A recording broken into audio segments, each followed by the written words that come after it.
વાલો જવાબ શું દે? પણ એ દ્રષ્ટાંત આપી અને મહારાજે મને સચોટ કરાવ્યો કે આનામાં સંશય જ્ઞાન થયો. શું થયો? સંશય જ્ઞાન. આ શું કહે છે, કેમ કહેતા છે, શું પૂછવું છે? તો એને ઉદાહરણ સહિત ભગવાને ભણાવ્યા. એવા અનંત જે કોઈ ગમે ત્યાં ગયા છે, ઘણા બધા એવા પ્રસંગો જીવન ચરિત્રની અંદર લખેલા છે. જીવન ચરિત્રનું જે મહારાજ છે ને એની અંદર આવા ઘણા પ્રસંગો લખેલા છે. અને વિશ્વવિખ્યાત વાત છે કે જ્યારે કાશીની અંદર મહારાજ ભણતા હતા ત્યારે એના શાસ્ત્રનું લેખન કરીને અનંત વિદ્વાનો બીજા થયા હતા. એના શાસ્ત્રે ભણી કરીને ભણવા હોવા છતાં ભણતા લખતા હતા. એ 57 શાસ્ત્રો ભણી એમાં કેટલાય જેને જે ઉપયોગ હતા એ ભણતા હતા અને વિદ્વાનો થયા હતા.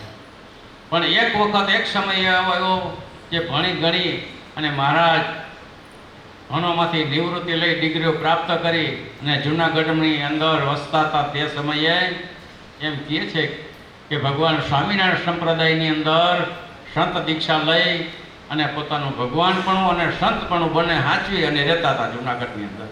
ભગવાનનું સંતપણું અને ભગવાનપણું બે સંતની રીતમાં કોઈ ક્યાંય ખોટ ન હોય એ રીતે વર્તા અને ભગવાનપણું જ્યાં જેવી યોગ્યતા હોય એ રીતે બધું જાહેર કરી દેતા અને સંકલ્પ પૂરો કરીને એનું કાર્ય કરી દેતા.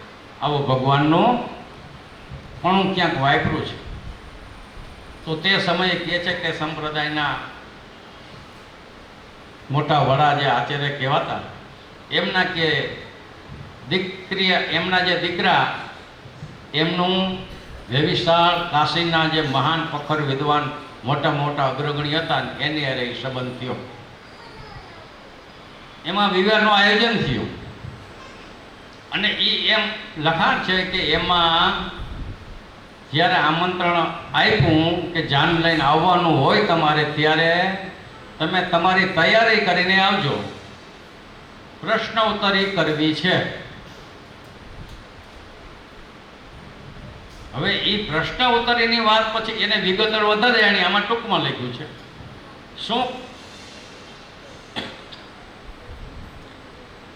તો કહે છે કે કાશીની અંદર એવી ગોઠવણી કરી,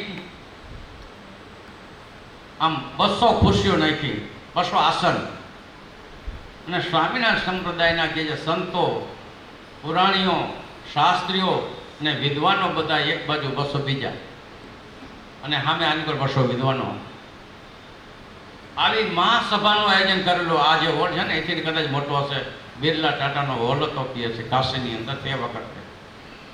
એની અંદર સભાનું આયોજન કર્યું એટલે એને જ પહેલો જ પ્રશ્ન કહે છે કે એમ બોલ્યા કે તમે બધા ત્યાગી. કોણ? સંતની જે દીક્ષા આપે બધા ત્યાગી. અને દીક્ષા આપે છે કોણ? તો કે ગૃહસ્થ. આપણા આચાર્ય મહારાજ જે સ્વામિનારાયણ સંપ્રદાયના છે તે ગૃહસ્થ છે. તો ગૃહસ્થ થઈ અને ત્યાગી જે તમે દીક્ષા આપો છો તો કે એ કયા શાસ્ત્રના આધારે આપો છો એ વ્યાસના વચન અમને સાબિત કરી દો. કારણ વ્યાસના વચન સાબિત થાય તો જ કે માન, નહીં તો તમારો સંપ્રદાય કે બંધ છે. આવું એને તેથી જાહેર કર્યું. એટલે એને જ પહેલો પ્રશ્ન મહારાજ આચાર્યજી મહારાજે પૂછ્યો હતો. પણ મહારાજ આચાર્યજી મહારાજે એમ બહુ બુદ્ધિ વાપરીને ટૂંકમાં કહી દીધું કે એ તમારા પ્રશ્નનો ઉત્તર તો અમારા સાધુ આપી દઈશ. શું કીધું? એ તમારો પ્રશ્નનો ઉત્તર અમારા સાધુ આપી દઈશ. આ જ્યારે મહારાજ મુખોમુખ એક વખત વાત કરતા હતા અને એ છતાં મહારાજની અને એ જે વાત થતી હતી તે આપણી છાતી જગ્યા ખુલે. મહારાજ કહે ખબર જ હતી વાંચતું ગાજતું અહીંયા જ આવશે કહે. એટલે એટલા માટે જ તૈયારી કરીને જ ગયા હતા. તૈયારી કરીને નહીં પણ એટલા માટે જ બોલાવેલા હતા. એ વાત આખી બહુ લાંબી છે. 3 આમંત્રણ આપ્યા પછી ખુદ આવ્યા. ઘણી બધી લાંબી વાત છે. ટૂંકમાં એટલું કહેવાનો હેતુ એટલો તમારો કે ખબર હતી કે વાંચતા ગાજતા જ અહીંયા આવશે કે જે ભગવાનનું જે આવું સિંહાસન મોટું હતું એમાં બિરાજમાન કરતા હતા. અને કે હું બેઠો બેઠો આદિ કે લીએ માળા કરો તો, અને એ બોલ્યા કે અમારો તમારો સાધુનો કે જવાબ દઈ દઈશ. તરત મહારાજ કેમ શું બોલ્યા ખબર છે? અમે બેઠા હતા વાત કરી કે સિંહ હોય સિંહ એમ અમે મારણ આવે અને કોઈ કોઈને કેમ ત્રાપ મારે એમ મહારાજ કે મેં લાવો સાથમાં લીધું અને કે હું એક જ પ્રશ્ન એનો જે હતો એનો એક જ શ્લોક બોલ્યો. શ્લોક જે બોલ્યા કે આપણે નથી આવડતો પણ સંસ્કૃતના ભણેલા હશે એ બધા સમજતા હશે કે નદ મસ્તક થઈ અને બેહી ગયા. જવાબ આખો મળી ગયો એક શ્લોકની અંદર. મેન એનો જે પોઈન્ટ હતો મળી ગયો છે. બેહી ગયા એટલે મહારાજ કે પછી કે મારે કેવું દર્શન વાત કરી કે પછી કે ઓલી સ્કૂલમાં કહેવાય ને છેલ્લા પહેલી કરાવતા હોય, અત્યારે ખબર નથી કરાવે કે ન ખબર, છોકરાને ખબર હોય છેલ્લા પહેલી એક ઊભો કરે, પ્રશ્ન પૂછે ને ન આવડે બેન કા છેલ્લે કાઢે. એવું થાય ને, છેલ્લા પહેલી કરાવે એટલે પ્રશ્ન એક બે છોકરા પૂછે. આવું પહેલાં થતું, હવે અત્યારે ખબર નથી. કે મહારાજ કઈ વિદ્વાનને પાછા મેં ઊભા થાવ એમ નહીં, હા એટલે ઊભા થયા. પછી પ્રશ્ન પૂછ્યો, જવાબ ન દીધો, ઉત્તર બરાબર આવ્યો નહીં એટલે નતમસ્તક કરીને બેસી ગયા. બીજા વિદ્વાન જે કે 200 રાખ્યા હતા તે સમયે એક પછી એક પૂછો, જે તમારે જેને જે યોગ હોય એ પ્રશ્ન પૂછો. પછી જેનો જેટલો અભ્યાસ અને જેની જેટલી મતિ હતી એ પ્રમાણે મહારાજને એક પછી એક એ પ્રશ્ન પૂછતા ગયા. એક શ્લોકની અંદર મહારાજ એનો ઉત્તર દીધી કે એને 2 શ્લોકની જરૂર હોય, અહીંયા 2 શ્લોક બોલી અને એનો ઉત્તર દઈ.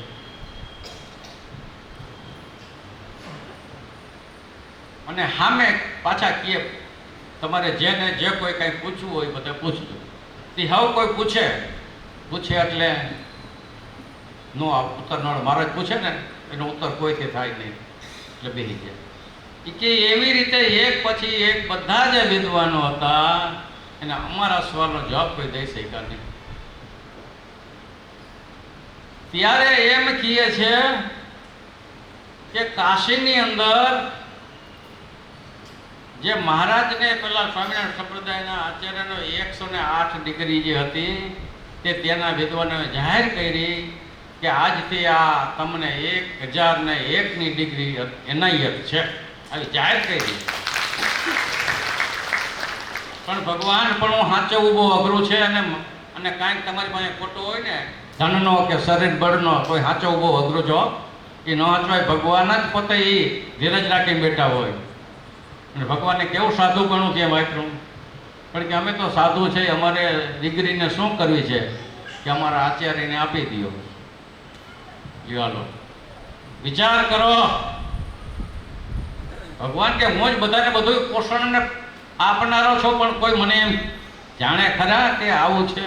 વિદ્વાન તરીકે જાણે કે મોટો વિદ્વાન છે, આના જેવા વિશ્વમાં કે વિદ્વાન નથી એટલું જાણે, પણ જે કે તમે સમજો છો પરપણો એવું કોઈ સમજે ખરા? જેને જેનો અનુભવ થાય અહીંયા લગી પહોંચ્યા હોય. એટલા માટે અભિનંદન ગ્રંથ જે આપણે વાત કરી કે અભિનંદન ગ્રંથ જેની અંદર બધા વિદ્વાનોના જે અભિપ્રાયો છે, એના જે અભિનંદનો છે, એને શું લખ્યું છે,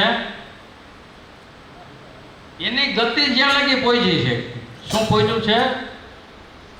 તો કોઈએ કીધું તમે સાક્ષાત સરસ્વતીના અવતાર છો, તો કોઈએ કહ્યું કે તમે સાક્ષાત શંભુ છો, તો કોઈએ કહ્યું તમે તો કોઈ દેવી શક્તિ છો, તો કોઈએ કહ્યું તમે તો કૃષ્ણ પરમાત્મા પોતે આવ્યો હોય એવું લાગે છે, તો કોઈ કહે છે કે રામચંદ્રજી તમે એ રૂપમાં આવ્યા છો એવું છે. આ તમે અભિનંદન ગ્રંથ જો કોઈ પાસે હોય ને જો વાંચજો તમને ખ્યાલ હશે કે કેટલા કેવા અભિનંદનો મહારાજને આપ્યા છે. જેમ સ્વામિનારાયણ ભગવાન પૃથ્વી પર આવ્યા તેને સમાધિનું પ્રકરણ ચલાવ્યું હતું કે જે તે સમયે પોતાના ઈષ્ટ દેવ જે હતા એ આની સેવામાં હોય ત્યારે એના નતમસ્તક થઈ અને જે એને એ રીત બતાવી ત્યારે એના આશ્રિત થયા છે. એવી રીતે અભિનંદન આજ કોઈ પાસેથી કંઈ મેળવવા હોય તો મહારાજ કે એને જે સાક્ષાત્કાર થાય એના ઈષ્ટ દેવનો કે મને આ મારી રીતે જે મને જે જોતું હતું આમાંથી મળ્યું છે, માટે આ અવતાર છે. એટલા માટે પ્રભુ અનાદિ શ્રી કૃષ્ણ નારાયણ આપણે એવા જબરા મળ્યા છે. એનો મહારાજ કે આપણે કેફ હોવો જોઈએ. કેવો કેફ હોવો જોઈએ કે મનુષ્ય જન્મ પહેલા ઋષિ મુનિઓને રાફડા થઈ જતા, રાફડા, છતાં પણ ભગવાન મળતા તો કઈ રીતે મળતા, અને મળ્યા છે તો કેને કેવી રીતે મળ્યા છે. કોઈ તપશ્ચર્યા કરી છે તો કઈ રીતે કરી છે, એના દર્શન કર્યા છે તો કેવી રીતે કર્યા છે. તો ક્ષણવાર થાય કા આકાશવાણી થાય કા બોલ તારી શું ઈચ્છા છે, હું પ્રગટ થયો છું, પ્રગટ થઈ અને એનો જે કાંઈ માગવાની ઈચ્છે કે ભોગવવાની જે કાંઈ ઈચ્છા હોય એ ભગવાને એને આપી છે. મારે કે એ એને આપી છે ભગવાને. તો આ પ્રભુ અનાદિ શ્રી કૃષ્ણ નારાયણે જે સ્વયં જે પોતે આવી અને જે પોતાને આ પોતાની રીત બતાવી કે અમે ભગવાન છે તો અમને આવી રીતે સેવાય, આવી રીતે પૂજા કરીને આ અમારો જે સંપ્રદાય અનાદિ શ્રી કૃષ્ણ નારાયણ છે એની સ્થાપના કરી છે. ગમે તે અવતાર પૃથ્વી ઉપર આવ્યો છો એને તરત કોઈ દી કોઈ જાયને નથી, પણ સમય અંદરે સમય જેમ જેમ જાય છે એમ એમ એની પ્રગતિ થતી જાય છે. આજે 5 વર્ષ પહેલાં આપણે ગોકુળ મથુરા કોઈ નહીં ગયા હોય, 5 વર્ષ પહેલાં, 5000 વર્ષ પહેલાં ગયા શું કોઈ મથુરા, એટલે અહીંયા આગળ દ્વારકા 5000 વર્ષથી અહીંયા રહ્યા ભગવાન, 5000 વર્ષ પહેલાં તો આપણે કોઈ તેદી નહોતા એટલે ન ગયા હોય. તો તેદી કેવી પરિસ્થિતિ છે અને આજે શું છે, અને આજે કેટલી દુનિયાની અંદર એની પ્રગતિ છે. શેના કરીને? તો કે શાસ્ત્રે કરીને અને ભગવાનની શક્તિએ કરીને. તો એવી જ રીતે મહારાજ કે દરેક અવતારનો તમે જોતા હો તો ખબર પડે કે તરત ક્યાંય પ્રચલિત થતું નથી, પણ આ ટૂંક સમયની અંદર જો પ્રચલિત થયું હોય તો આ અનાદિ શ્રી કૃષ્ણ નારાયણ જે અવતાર પૃથ્વી પર થયો છે એનું થયું છે.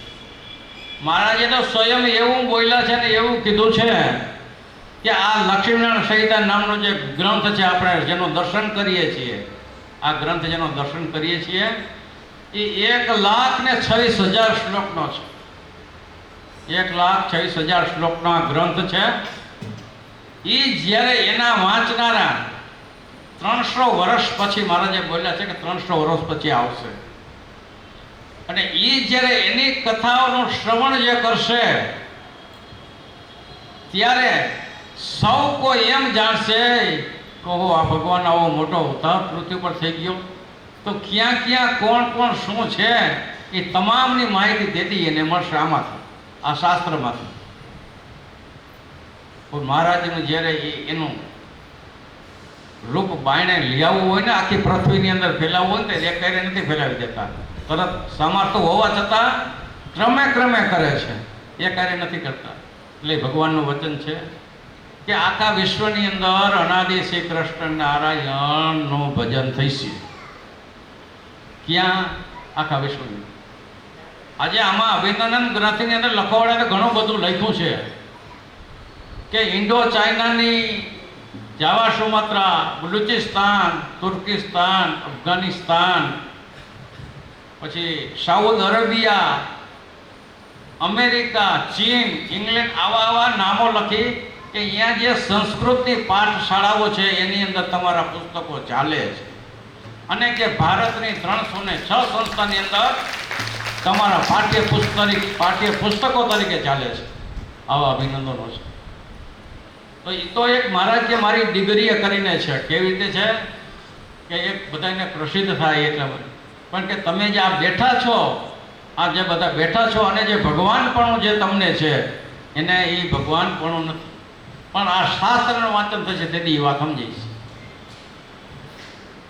કે એ વિદ્વાનો એની દ્રષ્ટિથી જુએ છે, અને આપણે બધા નાના માણસ નાનો નથી, ભગવાનના નિશ્ચયમાં મોટા છે, માટે નાનો કોઈ માનવું નહીં, પણ ભગવાનની દ્રષ્ટિ પાસે મોટા છે. શું કામ ને?